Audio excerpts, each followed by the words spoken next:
వి gold trusted gold buyers మీరు తాకట్టు పెట్టిన బంగారాన్ని విడిపించి ఈ రోజు ఉన్న మార్కెట్ ధరకు కొనబడును.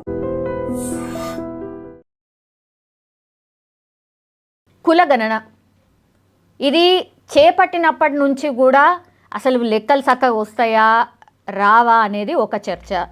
సరే, ఇప్పుడు అన్ని లెక్కలు వచ్చిన తర్వాత ఇంకో రచ్చ అనుకోవచ్చు. యాక్చువల్లీ ఈరోజు అసెంబ్లీలో కూడా కులగణనకు సంబంధించే చర్చ జరిగింది. అది సబ్మిట్ చేసిరు, ఎవరు ఎంత లెక్క అనేది తేలింది. కానీ రాష్ట్రంలో కులగణన సర్వేకి సంబంధించిన లెక్కలు కొంతమేర ముందే బయటకు వచ్చుడు. ఆ తర్వాత బీసీల లెక్క ఎంత, బీసీలకు రాజ్యాధికారం దక్కాలే, కుర్చీలన్నీ మావే, మేమే నెక్స్ట్ సీఎం అని డైరెక్ట్గా కొంతమంది సభ పెట్టి మాట్లాడిన సిచ్యువేషన్ మీకు ఇప్పటికే అర్థమై ఉంటుంది నేను ఎవరి గురించి మాట్లాడుతున్నానో. తీన్మార్ మల్లన్న. సో మాట్లాడదాం ఈ అన్ని విషయాల గురించి. మనతో పాటు ఉన్నారు TRS spokes person are BRS spokes person Pavani Goud గారు. నమస్తే. ఏమనుకోవద్దు టీఆర్ఎస్ అన్న ఏమనుకోము. యా పవన్ గారు, మీరు నేను ఫస్ట్ స్టార్ట్ చేస్తుంది ఏంటి అంటే, మీరు కూడా ఒక బీసీ బిడ్డని, రైట్? గౌడ బిడ్డను. యా, గౌడ బిడ్డను.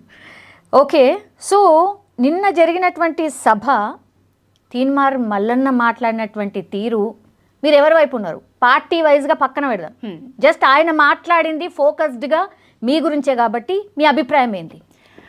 గౌడ బిడ్డ కన్నా ముందు ఒక మనిషిని, మానవత్వం ఉన్నదాన్ని, ఒక మనిషిని కాబట్టి చెప్తున్నా. తీన్మార్ మల్లన్న లాంటి బ్రోకర్ గాడు ఊసర వెళ్ళి ఏ టైంకు ఏ రంగులా మారుస్తాడో, ఏ పార్టీల కండువాలు మారుతాడో, ఏ మాట మారుస్తాడో తెలియదు. తీన్మార్ మల్లన్న అనేటోడు నా దృష్టిలోనైతే ఒక బ్రోకరు, ఒక లోఫరు. ఫస్ట్ బహుజనవాదిని అన్నాడు, అంగీలాగు సిద్ధాంతం ఎత్తుకున్నాడు. తర్వాత ₹1 ఇయ్యండ్రి గూగుల్ పేదేదో ₹1 ఛాయ కోసం అన్నాడు. హెలికాప్టర్ల దిగంగానే నేనే నా అంత మొగోడు లేడనేసి కులాల మీద మతాల మీద చిచ్చులు పెట్టేటోళ్ళు ఒక పార్టీ అయిపోయింది. ఇప్పుడు కులాల మీద కుంపట్లు రేపడానికి ఈయనొచ్చిండు. ఇప్పుడు తీన్మార్ మల్లయ్య కొన్ని మాటలు మాట్లాడిండు. ఏ పార్టీ నుంచి వెళ్ళి ఎమ్మెల్సీగా గెలిచిండు, ఎవరు టికెట్ ఇస్తే ఎమ్మెల్సీగా గెలిచిండు, ఎవరు ఆయనను నడిపిస్తున్నాడు, ఎవరు నడిపిస్తే ఆ నడవడికలు ఆ మాటలు వస్తున్నాయో తెలంగాణ సమాజానికి మొత్తం అర్థమైపోయింది. నేను మాత్రము తీన్మార్ మల్లయ్య స్టాండ్ అయితే కాదు, ఆయనకు నేను సపోర్ట్ అయితే చేస్తలేను. ఎందుకు? మీ అందరూ ఒకటే తాటి మీద ఉన్నారట, మీ అందరి కోసం యాజ్ ఎ లీడర్గా కొట్లాడుతున్నా అని చెప్పిండు కదా. మా అందరి కోసం ఎప్పుడు కొట్లాడాలి? ఎక్కడి నుంచి వచ్చి కొట్లాడిండు? ఏ వాదాన్ని ఎత్తుకున్నాడు? ఆయన పదవుల కోసము ఎంతమందిని అనగదొక్కిండు. ఆయన పదవుల కోసము, ఆయన పదవి కోసము, ఆయన పదవి దాహం కోసం, ఆయన ఎమ్మెల్సీగా గెలవడానికి ఎంతమందిని ఎన్ని రకాలుగా బ్లాక్మెయిల్ చేసిండు. బీసీలనే కాకుండా, ఎస్సీలనే కాకుండా, ఎస్టీలనే కాకుండా, రెడ్డి వాళ్ళనే కాకుండా అందరినీ నిండా ముంచిన నాయకుడు ఎవడన్నా ఉన్నాడు అని అంటే, నాయకుడు కాదు లోఫర్ ఎవరన్నా ఉన్నాడంటే అది తీన్మార్ మల్లిగాడు. క్యూ న్యూస్ను పెట్టుకున్నాడు, V6లా పనిచేసిండు. ఏ న్యూస్లు పెట్టుకొని ఇన్ని వేల కోట్లు సంపాదించిండు? ఉత్తనే వచ్చినాయా ఇన్ని వేల కోట్లు? హెలికాప్టర్లో తిరగడానికి డబ్బులు ఎక్కడి నుంచి వస్తున్నాయి? గతంలో కూడా ఎమ్మెల్సీ ఎన్నికలప్పుడు చాలా ఎలిగేషన్స్ వచ్చినాయి, ఆడ ఫామ్ హౌస్ ఉంది, ఈడ ఫామ్ హౌస్ ఉంది అని. బట్ అన్నిటికీ ఇచ్చిండు కదా, నా దగ్గర ఏం లేవు, ఇవన్నీ కూడా ఆరోపణలు మాత్రమే అని ఆయన్నే వచ్చి స్వయంగా చెప్పిండు కదా. ఆయన నమ్ముతలేరా? అసలే నమ్మట్లే జనాలు, ఎవరు ఆయన నమ్మరు. తెలంగాణ సమాజం మొత్తం ఆయన ఎవరు నమ్మరు. ముందు తెలంగాణ రాష్ట్రం ఏర్పడడానికి ముందు ఎంతమందిని ఎన్ని రకాలుగా పొగిడిండో, ఆ పొగిడిన నోటితోటే ఎంతమందిని ప్రముఖులను తిట్టిండో మనం అందరం చూసినాం. కేసీఆర్ గారు గొప్ప అన్నారు, కవితక్క బతుకమ్మ అని చెప్పిండ్రు.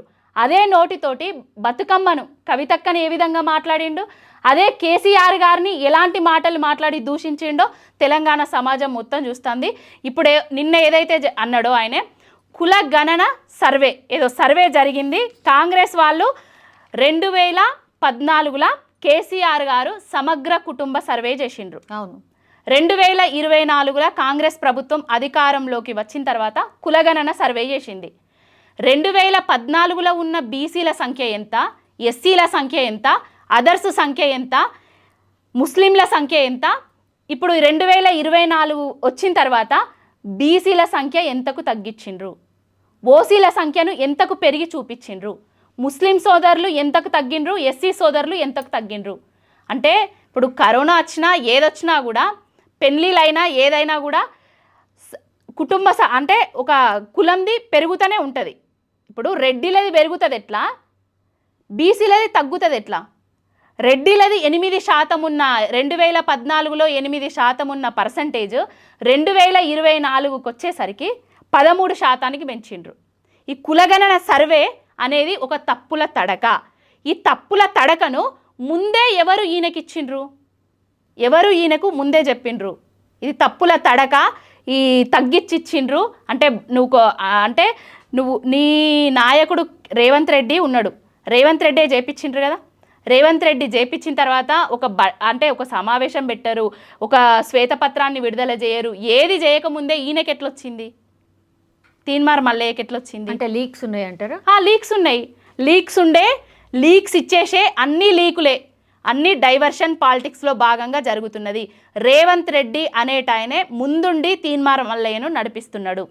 రేవంత్ రెడ్డి సీటుకు ఎసరు వస్తుందనే కారణంగానే కాంగ్రెస్లో ఉన్న పెద్దలతోటి అంటే సీనియర్ నాయకులతోటి ఈయన సీటుకు ఎసరు వస్తుంది అనేసే, కొంత రెడ్డి సామాజిక వర్గం నుంచి వెళ్ళి ఈయనకు ఎసరు వస్తుంది అనే ఉద్దేశంతో వాళ్ళను అనగదొక్కడానికి మాత్రమే ఈ తీన్మార్ మల్లయ్య బీసీ వాదాన్ని ఎత్తుకొని కొంతమందిని టార్గెట్ చేస్తున్నాడు. ఎందుకట్లా? ఆయన రెడ్డియే కదా, ఆయన రెడ్డిలనే తిట్టించుకుంటాడా? అట్లా రెడ్డి ఆయన సీటు కోసం ఏదైనా చేస్తాడు రేవంత్ రెడ్డి అనేటాయనే ఆయన పదవి కోసం, ఆయన సీటు కోసం, ఆయన అధికార దాహం కోసం, ఆయన కోసం ఏదైనా చేస్తాడు.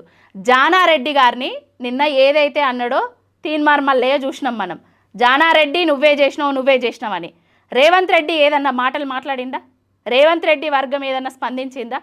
అంటే తప్పు జరిగితే ఒక వర్గం మీద నెట్టాలి, ఒప్పు జరిగితే రేవంత్ రెడ్డి చేసిండు అని చెప్పాలి. దానికి ఒక కుక్కను ఎంచుకున్నాడు, ఆ కుక్కనే తీన్మార్ మల్లయ్య, అంతే, ఏం లేదు. కానీ అంటే తీన్మార్ మల్లనే ఎందుకు బీసీకి సంబంధించిన నాయకులు ఎవరు లేరా? ఎందుకని తీన్మార్ మల్లనే చూస్ చేసుకున్నారు? ఇప్పుడు తీన్మార్ మల్లయ్యది తెలంగాణ రాష్ట్రం ఏర్పడ్డ తర్వాత టీఆర్ఎస్ ఫస్ట్ టైం అధికారంలోకి వచ్చిన తర్వాత మల్లయ్య కొంచెం ఓకే ఉండే. సెకండ్ టైం ఏమైందంటే ఆయనకి ఏదైతే సీటు కోసమో ఆయన పదవి కోసమో ఏదైతే అడ్డంకి వచ్చిందో అప్పటి నుంచెల్లే కేసీఆర్ గారిని టార్గెట్ చేసుకొని ఆయన మాట్లాడడం స్టార్ట్ చేసిండు. ఏదైతే అబద్ధాలను, ఏదైతే లేనిపోని నిందారోపణలను, ఫామ్ హౌస్లోనే ఉంటాడు కేసీఆర్ అనడం, ప్రజలకు ఏం చేస్తలేడు కేసీఆర్ అనడం, కాళేశ్వరంలో లక్షల కోట్ల అవినీతి జరిగింది అని చెప్పడం, బీజేపీ అన్నది కాంగ్రెస్ అన్నది అదే విధానాన్ని, అదే నినాదాన్ని బలంగా యూట్యూబ్ ద్వారా జనాలలోకి తీసుకుపోయింది తీన్మార్ మల్లయ్య. ఆయన మాటలు నమ్ముతారు అనే ఉద్దేశంతో ఆయనను ముందట పెట్టి ఈ రేవంత్ రెడ్డి అనేటోడు మళ్ళొక దానికి తెరలేపి. మరి నమ్మిండ్రు కదా. మరి మళ్ళీ అబద్ధాలు ఏమన్నా చెప్పిండా? అది నమ్మే కదా మిమ్మల్ని ప్రతిపక్షంలో కూర్చోబెట్టిండ్రు, ఇప్పుడు అధికారంలోకి వచ్చింది కదా కాంగ్రెస్. ఇప్పుడు అది నమ్మే, అబద్ధాలను నమ్మే ఓట్లేసిండ్రు వాళ్ళు. 420 రోజులు దాటినా కూడా 420 హామీలు ఇచ్చినా కూడా కాంగ్రెస్ ప్రభుత్వం ఇన్ని హామీలు ఇచ్చింది ప్రజలకు, తెలంగాణ రాష్ట్ర సమాజానికి, తెలంగాణ ప్రజలకు, ఆడబిడ్డలకు, పురుషులకు, బిడ్డలకు, ప్రతి ఒక్కరికి ఇన్ని హామీలు ఇచ్చింది. ఇప్పటి వరకు 420 రోజులు అయిపోయినాక కూడా ఒక్క హామీని కూడా నెరవేర్చలేని దౌర్భాగ్యపు ప్రభుత్వం పాలన ఏదైనా నడుస్తున్నదంటే అది రేవంత్ రెడ్డి కాంగ్రెస్ పాలన. మీకు బీసీల మీద ప్రేమ ఉందా? ఎందుకంటే గతంలో మీరే కదా ఒక రిజర్వేషన్ దగ్గర నుంచి రిజర్వేషన్ని తగ్గించిండ్రు కాబట్టే ఆ బీసీలో కోపంగా ఉన్నారని క్యాష్ చేసుకున్నట్టు అనుకోవచ్చు కదా, కాంగ్రెస్ పార్టీని నమ్మినట్టు అనుకోవచ్చు కదా. ఎందుకట్లా బీసీలను ఎక్కడ తగ్గించిండ్రండి? రిజర్వేషన్స్ లో తగ్గించారు కదా స్థానిక సంస్థలు. 2003లోనే బీసీలకు స్థానిక సంస్థలల్లా ఎన్నికలల్లా తగు న్యాయం జరిపియాలనేసి కేసీఆర్ గారు బీసీలకు గొడుగు పట్టిండు. బీసీల కోసం, బడుగు బలహీన వర్గాల జీవుల కోసము గొర్రెల పంపిణీ కానివ్వండి, చేపపిల్లల పంపిణీ కానివ్వండి, ఇంకొకటి బీసీలకు పెద్దపీట వేసింది రాజకీయంగా అంటే అది కేసీఆర్ గారనే చెప్పొచ్చు. ఆర్థిక మంత్రిని ఈటెల రాజేందర్ గారిని చేసింది బీసీని కేసీఆర్ గారు. తర్వాత మర్యాదగానే పంపించేసారు కదా. తర్వాత ఆయన చేసిన తప్పులా ఏంటిది అనేది తర్వాత అది జనాలకు తెలుసు, కేసీఆర్ గారికి తెలుసు, రాష్ట్రం మొత్తం తెలుసు. బీసీల బిడ్డలు అని అంటే కేవలం బర్రెలు కాసుకోండి, లేదంటే గొర్రెల్ని కాసుకోండి, గిందుకే పనికొస్తారా, ఓటింగ్ కోసం పనికొస్తారా, గంతేనా అని కూడా మాట్లాడారు కదా. ఇప్పుడు ఓటింగ్ కోసం పనికొస్తారా? మరి గొర్రెలు కూడా ఇస్తలేరు కదా. ఇప్పుడు రాష్ట్రంలో అధికారంలోకి వచ్చిన కాంగ్రెస్ పార్టీ ఆ గొల్ల కుర్మ సోదరులకు గొర్రెలను కూడా చక్కగిస్తలేదు కదా. అందుకే కదా ఒక నాయకుడు వచ్చిండు మీకోసం, హెలికాప్టర్ దిగి మీ నాయకుడే వచ్చిండు కదా, చెప్తున్నాడు కదా ఏ నాయకుడిని నమ్మాలి? బీసీల తరఫున నేను పోరాటం చేస్తా అని చెప్తున్నాడు కదా. ఏ నాయకుడిని నమ్మాలి? ఎవరి తరపున ఎవరి కోసం పోరాటం చేస్తున్నాడు? ఆయన మంత్రి పదవి కోసం బ్లాక్మెయిల్ చేస్తున్నాడు తప్ప మా కోసం పోరాటం చేసే నాయకుడు తీన్మార్ మల్లయ్య అనేటోడైతే కాదు.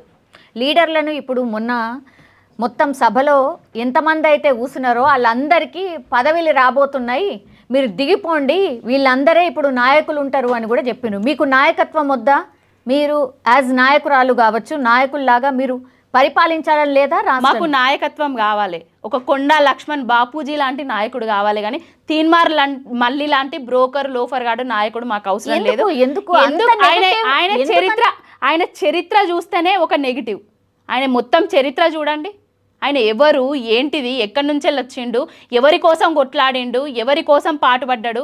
తెలంగాణ రాష్ట్ర ప్రజలు ఇప్పుడు నిండా మునగడానికి కారణము, రాష్ట్రం అధ్వానంగా మారడానికి కారణం కొంత తీన్మార్ మల్లి లాంటి యూట్యూబ్ ఛానల్ ద్వారానే జరిగింది.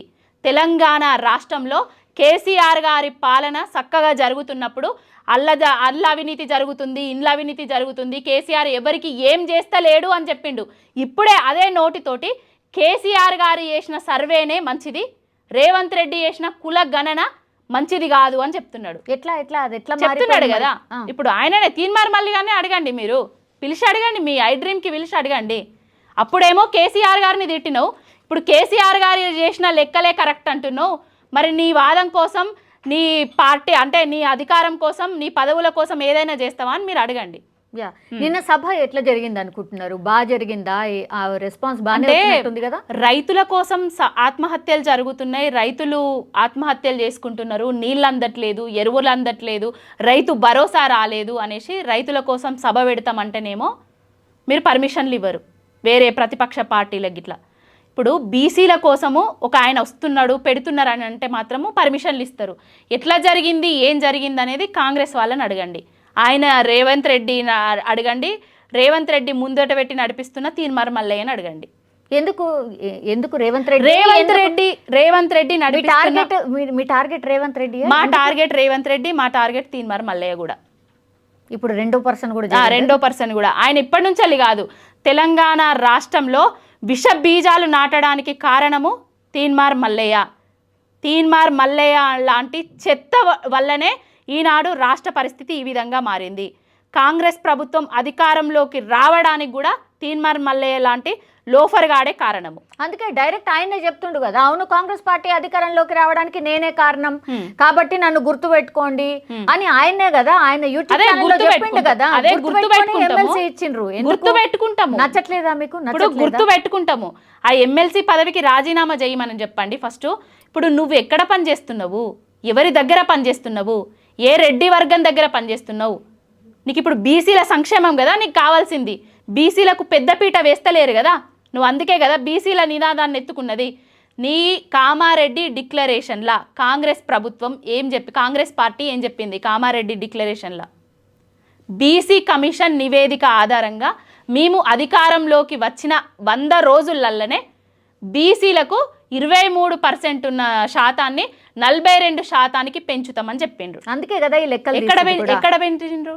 పెంచబోతున్నారు. ఎక్కడ పెంచిండ్రు? ఏడాదికి 20,000 కోట్ల చొప్పున ఇస్తాము అని చెప్పిండ్రు, నిధులు సమకూరుస్తాము, బీసీ కమిషన్, బీసీకి సబ్ ప్లాన్లు పెట్టి అనేసి చెప్పిండ్రు. ఇప్పుడు ఏమేమి చెప్పిండ్రో మీకు ఒక్క విషయము, బీసీ సంక్షేమం కోసం ఇన్ని చెప్పిండ్రు. ఈ బీసీ సంక్షేమంలో ఏమిచ్చిండ్రండి? ఏదన్నా ఇచ్చిండ్రా? ఏడాదికి 20,000 కోట్ల చొప్పున సంక్షేమానికి ఇస్తామని చెప్పిండ్రు. ఏడాది అయిపోయింది, 20,000 కోట్లు ఎక్కడన్నా ఇచ్చిండ్రా? 5 సంవత్సరాలకు 1,00,000 కోట్లు చేస్తామని చెప్పిండ్రు. ఈ 1,00,000 కోట్లు ఎప్పుడు చేస్తారు, ఎప్పుడు ఇస్తారు, ఎవరి కోసం ఇవన్నీ? కనీసం ఇదివరకు బీఆర్ఎస్ పార్టీ వాళ్ళు ఇచ్చిన సంక్షేమ పథకాలను కూడా ప్రజలకు చక్కగా అందిస్తలేరు.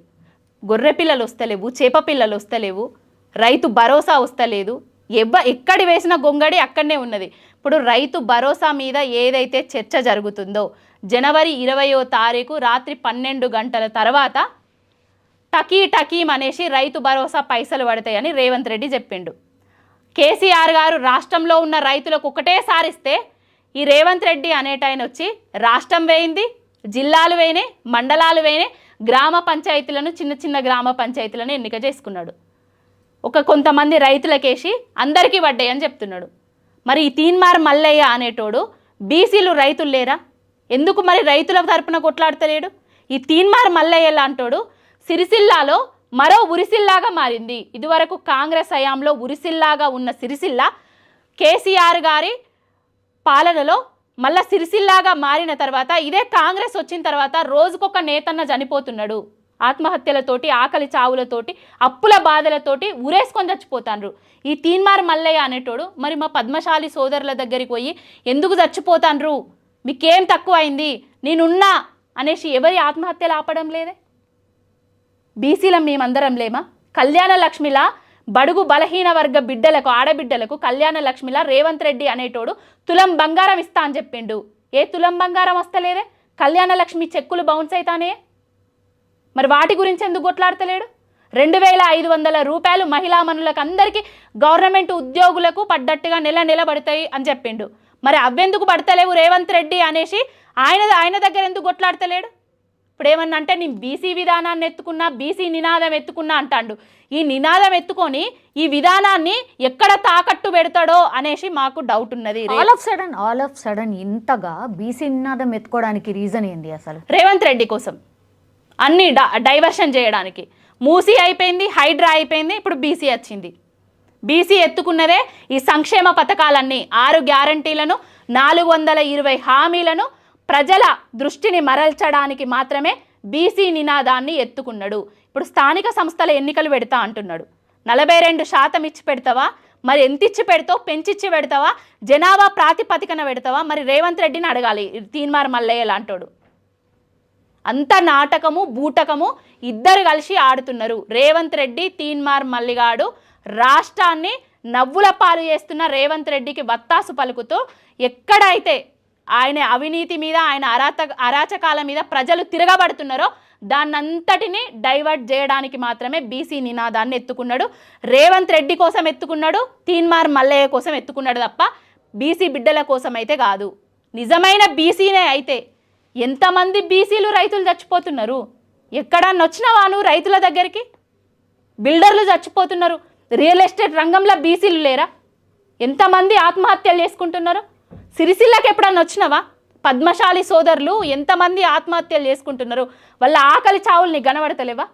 బీసీని వాళ్ళను వీళ్ళను అనేసి బెదిరిస్తున్నావు. ఏ బీసీకి నువ్వు హక్కున చేర్చుకున్నావు? ఏ బీసీని నువ్వు ముందట పెట్టి నడిపించినావు? మీ హక్కుల గురించి కాకుండా నిన్న కొంత మరీ వల్గర్గా మాట్లాడిండు. అది అందరు కామన్ పబ్లిక్ కూడా మాట్లాడుతున్న పరిస్థితి. నిజంగా ఆ లాంగ్వేజ్ యాక్సెప్ట్ చేస్తుందా? తెలంగాణ పబ్లిక్ యాక్సెప్ట్ చేస్తుందా? ఇప్పుడైతే తెలంగాణ సమాజం తూ అని ఉంచుతుంది తీన్మార్ మల్లయ్యను, చింతపండు నవీన్ను. ఎవరి కోసం? నీ పదవి దాహం కోసము కులాల మధ్య కుంపట్లు ఎందుకు పెడుతున్నావు? ఇప్పుడు రెడ్డిలు వచ్చి నిన్నేం బెదిరిస్తలేరు కదా. నువ్వు రెడ్డి సామాజిక వర్గం కిందనే కదా పనిచేస్తున్నావు. నీ రేవంత్ రెడ్డి కిందనే కదా నువ్వు పనిచేస్తున్నావు. అయినా రేవంత్ రెడ్డి అనేటైనే ఉచ్చదాగమన్నా కూడా ఊకుంటాడంటే మరి అదేందో మరి మాకు అర్థమైతే లేదు. రేవంత్ రెడ్డి అనేటోడు తెలంగాణ తీసుకొచ్చిన కేసీఆర్ గారిని ఎట్లా పడితే అట్లా తిడతాడు. మరి ఈ తీన్మార్ మల్లిగాడు ఉచ్చదాగు అని చెప్పినాక కూడా ఎందుకు ఆగుతాండు? మరి దేనికోసం ఇదంతా జరుగుతుంది అనేది ప్రజలే గమనిస్తున్నారు. ఇదంతా వాళ్ళిద్దరు కలిసి ఆడుతున్న నాటకం, వేరే ఏది లేదు. బీసీ నినాదాన్ని ఎత్తుకొని ఆ విధానాలను మంత్రి పదవి కోసం తాకట్టు పెడతాడు. అందరినీ ఏకం చేసిన అంటాడు. అందరు నా దగ్గరికి రాండి అని అంటాడు. అది కుల సంఘాలను అందరినీ ఏకం చేసిన అంటాడు. కొంతమంది ఓంగనే వాళ్ళందరినీ తాకట్టు పెట్టి ఆయన పదవి కోసము ఏదో ఒకటి చేస్తాడు. అంతే తప్ప నిండా ముంచుతాడు, బీసీలను నిండా ముంచుతాడు. ఎందుకు ఆ ఫీలింగ్ ఎందుకు వచ్చింది మీకు? ఎందుకు వచ్చింది అంటారు ఏంటండి? మొదటి నుంచి ఆయన ఏ సిద్ధాంతం కోసం వచ్చిండు? అసలు ఆయన కోసం వచ్చిండు. క్యూ న్యూస్ అని ఏం చేసిండు? ఫస్ట్ ఒక న్యూస్ ఛానల్ పెట్టుకున్నాడు, దండం వేసుకున్నాడు. ఆ దండానికి పేపర్లు తలిగేసిండు. ఆ పేపర్లు తలిగేసి కొంతమంది మీద విషపు రాతలు, విషపు మాటలు జిమ్మిండు తెలంగాణ సమాజం మీద. దానికి కొంతమంది అట్రాక్ట్ అయ్యి ఈయనను ఎవరైతే యూజ్ చేసుకోవాలనుకున్నారో వాళ్ళు యూజ్ చేసుకొని కొంత డబ్బులు ఒక స్క్రీను అవి బియ్యంగానే ఇప్పుడు ఒకప్పుడు తీన్మార్ మల్లయ్య ఎట్లున్నాడు, ఇప్పుడు ఎట్లున్నాడు? యూట్యూబ్ ఛానళ్ళు పెట్టుకున్న వాళ్ళందరూ ఎందుకు తీన్మార్ మల్లయ్య లెక్క ఆస్తులు సంపాదిస్తలేరు? ఏం చేస్తున్నాడు? ఆ యూట్యూబ్ ఛానల్ వెనుక జరుగుతున్న బ్లాక్ మెయిలింగ్ దందాలు ఏంటి? అసలు ఎవరిని బ్లాక్మెయిల్ చేస్తున్నాడు? ఎందుకు అసలు ఆయనను కట్టడి చేస్తలేరు ఎవరు కూడా? ఎందుకు చేస్తలేరు? ఎవరి స్వార్థాల కోసం చేస్తలేరు. ఆయనను ముందట పెట్టి ఆయన బ్లాక్మెయిలింగ్ దందాలో రేవంత్ రెడ్డి కూడా భాగం ఉన్నది. ఆయన బ్లాక్మెయిలరే, ఈయన బ్లాక్మెయిలరే, ఇద్దరు కలిసి తెలంగాణ రాష్ట్రాన్ని నిండా ముంచడానికే కంకణబద్దులే కట్టుకున్నారు.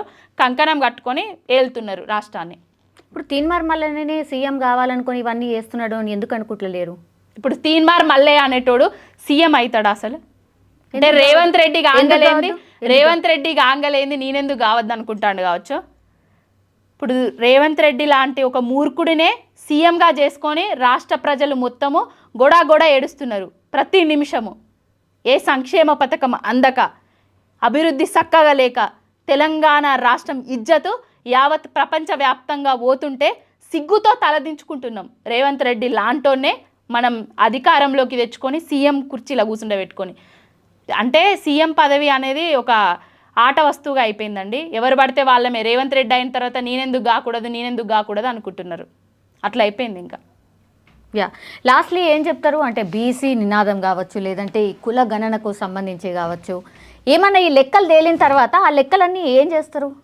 అంటే వాట్ దే డూ, ఏం చేస్తారు అనేది వాళ్ళకే తెలియాలి. ఏం చేస్తారు?